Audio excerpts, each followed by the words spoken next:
আগামী ফেব্রুয়ারিতে জাতীয় নির্বাচন অনুষ্ঠানে নিজেদের প্রতিশ্রুতির কথা বারবার জোর দিয়েই বলছে অন্তর্বর্তী সরকার।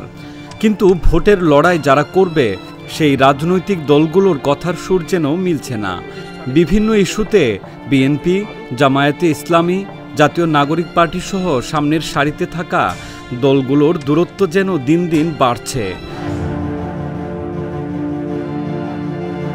ছাড় দিয়ে সমঝোতায় আসার মনোভাব এখনও দৃশ্যমান হচ্ছে না, বরং কোনো দল প্রকারান্তরে জানিয়ে দিচ্ছে দাবি পূরণ না হলে ভোটে যাবে কিনা তাও ভাবছে তারা।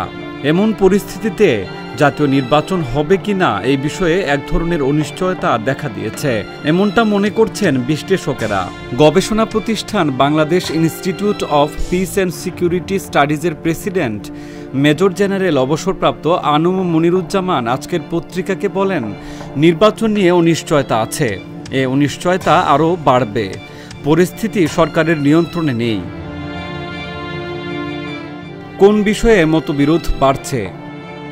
রাজনৈতিক দলগুলোর মতবিরোধ বাড়ছে মূলত জুলাই সনদ বাস্তবায়ন ও জাতীয় নির্বাচন কি প্রক্রিয়ায় হবে, সরাসরি জাতীয় সংসদ নির্বাচন হবে নাকি নতুন সংবিধান প্রণয়নের জন্য গণপরিষদ নির্বাচন হবে, সরাসরি ভোটে আইনসভার সদস্যরা নির্বাচিত হবেন নাকি পিআর পদ্ধতিতে এসব হবে।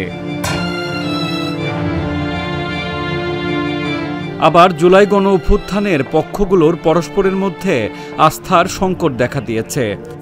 এর বাইরে পাবলিক বিশ্ববিদ্যালয়গুলো উত্তপ্ত হয়ে উঠেছে। আইনশৃঙ্খলা পরিস্থিতি নিয়ন্ত্রণে সংশ্লিষ্ট বাহিনীগুলোর ভূমিকা নিয়েও প্রশ্ন দেখা দিয়েছে।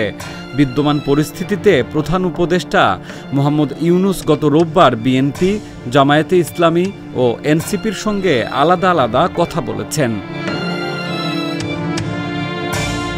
ভোট নিয়ে অনিশ্চয়তা বাড়ছে মূলত জামায়াত ও এনসিপি আগামী নির্বাচনে অংশ না নেওয়ার কথাও ভাবছে।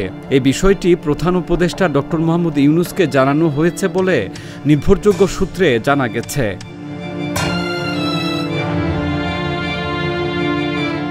অন্যদিকে বিএনপির দলীয় সূত্রে জানা গেছে, যে কোনো পরিস্থিতিতে প্রধান উপদেষ্টার ঘোষণা অনুযায়ী আগামী ফেব্রুয়ারির প্রথমার্ধে নির্বাচন চায় দলটি। তারা প্রধান উপদেষ্টার কাছে অভিযোগ করেছে জামায়াত ও এনসিপি নির্বাচন বানচালের ষড়যন্ত্র করছে।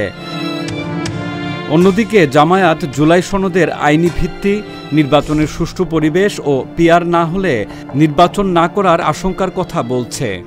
আর এনসিপি বলছে নতুন সংবিধান ও গণপরিষদ নির্বাচন না হলে দলটি নির্বাচন করবে না।